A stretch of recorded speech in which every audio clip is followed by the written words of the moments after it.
Hello tout le monde, c'est Colipipon de la King Trading, j'espère que vous allez bien. On se retrouve pour la petite vidéo analyse fin de semaine. Donc au programme, comme d'habitude, Bitcoin, Ethereum, les grosses capitalisations. Ensuite, on fera un petit point sur la macro. Et pour terminer, on passera aux alt que vous m'avez demandé sur le Discord. Alors, on va commencer directement avec BTC et il n'y a pas grand chose à dire. Donc, depuis la dernière vidéo, il n'y a pas grand chose qui a évolué. On est toujours du coup dans ce range qui se situe entre les 30 700 et les 28 665. On a été très récemment, hop, la petite mèche ici pour aller gratter quelques stop loss qui a été racheté intégralement, donc ça, ce qui est toujours une bonne nouvelle.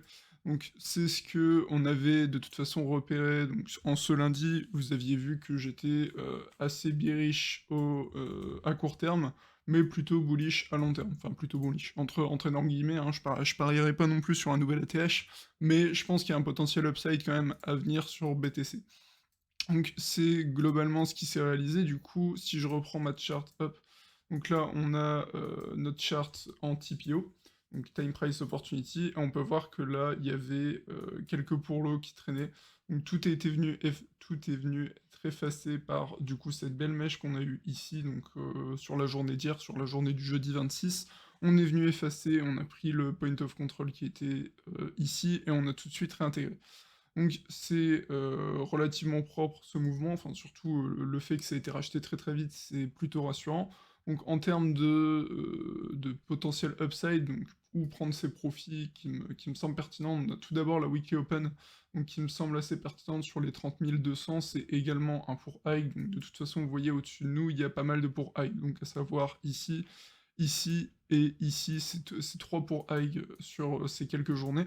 Et ça me semble relativement intéressant de venir du coup acheter le bas de ce range finalement pour essayer d'aller chercher les pour high qui traînent au-dessus. Donc sur les 30 600 et les 30 200, ça serait les deux targets, on va dire, conservatrices. Dans le cas d'un potentiel plus gros high, pour moi, les gros niveaux, ça serait du coup donc là, normalement, ça devrait être le weekly volume profile. Donc on a du coup tout ce gap qui traîne ici, donc tous les 33-34 000. Et à partir de là, pour moi, ça pourrait être plus intéressant. Donc globalement, les niveaux intéressants en cas de potentiel upside et de sortie du range par le haut, pour moi, ce serait tous ces niveaux-là où on devrait avoir de la volatilité ici. Et on a donc un premier volume node sur les 34 500 et un deuxième volume node sur les 36 000, et c'est également le point de contrôle du coup de la semaine du 2 mai au 9 mai. Donc c'est les quelques niveaux qui intéressent en termes de upside sur BTC. Donc dans le cas où on a simplement un gap qui est comblé ici, ça pourrait toujours être intéressant de commencer à DCA short ici dans le but d'aller chercher encore plus bas. Donc ça, évidemment, c'est si vous êtes à l'aise avec le fait de shorter le marché, donc comme je le dis, enfin comme je le rappelle relativement souvent, shorter c'est pas aussi facile que le long, donc c'est un peu plus... Déjà vous avez forcément des profits limités, parce que même si l'actif va à zéro, vous faites seulement un plus 100%, et autant dire que pour Bitcoin ça reste quand même relativement peu probable. Mais voilà, donc si vous cherchez pour moi des entrées short pertinentes, va falloir attendre une sortie de ce range. Donc soit on sort très rapidement et on réintègre immédiatement, et là du coup vous avez un setup de range sur un swap the high, soit on pulvérise plus franchement du coup le haut de ce range et on a un potentiel upside sur tous ces niveaux qui se dessinent.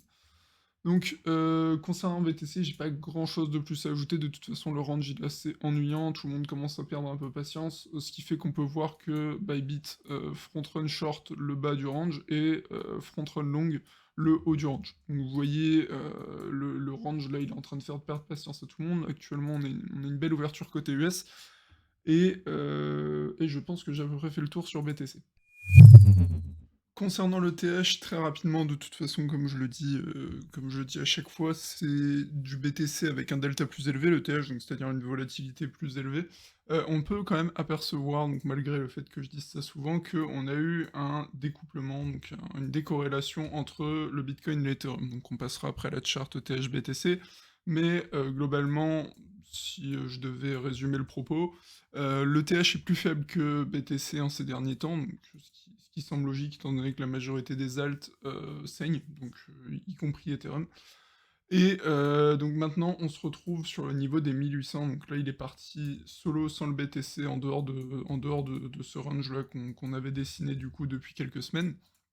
Heu, pour moi, les points, qui restent importants à surveiller à ce stade, c'est dans un premier temps les 1920, donc qui consiste être une ancienne zone, sur lequel on a pas mal travaillé, on a pas mal eu de congestion sur ces niveaux, vous voyez? On est passé avec une bougie à fort momentum et vous voyez qu'il y a eu une petite mèche qui est revenue sur ces niveaux. Cette mèche, elle a été immédiatement vendue et on a poursuivi la tendance à la baisse. Donc personnellement, je pense que hop, le niveau des 1920, représente un nœud assez important, donc ensuite viennent les 2 000 $, mais ça, c'est dans un second temps, on va dire. Donc pour le moment, on a fait cette grosse mèche ici, hop, donc qui a sûrement dû créer un petit peu de liquidité, donc il y a eu un peu de stop loss à mon avis qui se sont positionnés ici, et on est venu les rechercher comme il se doit actuellement, via ces quelques mèches qu'on a fait ici. Donc on a aujourd'hui fait une belle mèche vers le haut qui a été intégralement vendue, enfin en tout cas à l'heure où je vous parle, et ça semble assez bearish sur Ethereum, mais de toute façon sur l'ensemble du marché des cryptos. Donc pendant ce temps-là, et on reviendra après dessus, la macro, enfin les indices américains pump, donc c'est là que ça devient problématique. On a enfin une décorrélation, mais elle n'est pas à notre avantage, enfin, en tout cas pas à l'avantage du marché des cryptos. Donc je vais passer rapidement sur le THBTC, hop, je vais me remettre en daily. Donc vous voyez, je vous avais dit, surtout que le niveau des 66 000 était réellement celui à défendre. Pour le moment, enfin, il est complètement perdu évidemment et ça s'est, très clairement accéléré. Donc pour moi, ma target sur ETH-BTC elle est relativement simple, ça serait un retour sur les sur les 55 000 satoshi, donc qui se situent ici, qui sont notre prochaine grosse, zone de résistance. Donc vous voyez, si je me mets en suivi day, hop, vous voyez que c'était un niveau qu'on a travaillé à 2 reprises, donc on l'a travaillé en janvier, enfin mars-avril 2018 et juillet 2018. On l'a fait céder, on est resté dans une grosse période de creux, donc c'est sur tous ces niveaux-là qu'on voit actuellement. Et quand on est repassé au-dessus, ils ont à nouveau servi de support. Donc c'est pour ça que c'est le niveau qui m'intéresse personnellement au niveau de THBTC, c'est le niveau que je surveillerai ou sur lequel j'attendrai une réaction. Et si on vient aller en dessous, bon là c'est light off, hein, là, on retournera sur des niveaux tels que 30-35 000 au minimum. Mais c'est pas à l'ordre du jour déjà, les 55 000, ça semble être notre priorité. En tout cas, ça s'est très franchement accéléré du côté de TH. On va maintenant passer sur le petit point macro, donc on va commencer directement avec le SP500, le SPX, donc le principal indice boursier américain, un des principaux indices boursiers. Donc aux côtés, il y a le Nasdaq et le Dow par exemple, qui sont des indices aussi extrêmement importants. Euh, on va checker rapidement le SP500. Donc ce qui est intéressant de repérer, c'est que vous voyez que depuis maintenant quelques semaines, la trend daily, donc ce que vous voyez là, les trois moyennes mobiles qu'on voit ici, elle a toujours été respectée. Donc quand on l'a fait céder en avril, la trend daily depuis a toujours été respectée. Donc on peut le voir ici. Et là actuellement, donc avoir la clôture de ce soir, mais on pourrait très potentiellement avoir un bear market rally. Qu'est-ce qu'un bear market rally? C'est tout simplement une petite hausse dans le cours d'un marché baissier. Donc vous voyez, le marché est très clairement baissier. On peut, hop, ici, comme ça. Et du coup, on pourrait avoir, en théorie, une petite correction donc, haussière dans un marché baissier. Donc si on clôture au-dessus des 4100 $ ce soir, donc qui est pour moi le niveau le plus important, on pourrait récupérer des niveaux tels que les 4300 $ par exemple, 4250, enfin c'est dans ces eaux-là. Ça pourrait être extrêmement intéressant d'un point de vue crypto, même si aujourd'hui on a visiblement une petite décorrélation avec les marchés traditionnels, ça devrait quand même tirer les marchés risk on, donc tels que le marché des actions, indices et des crypto-monnaies, ça devrait le tirer quand même vers le haut. Donc on peut également regarder du côté des taux US à 10 ans qui poursuivent leur baisse, donc ce qui paraît, hop, je vais enlever ça, ce qui paraît relativement cohérent avec une reprise d'un peu de risque du côté des marchés, des indices.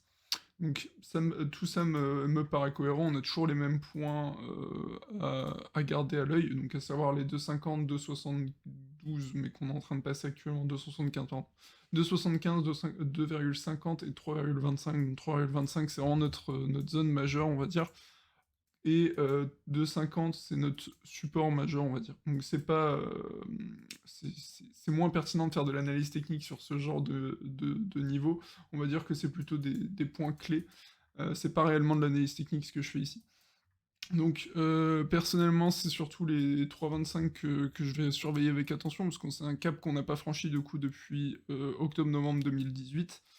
Et je pense que j'ai fait le tour également du côté des taux US à 10 ans.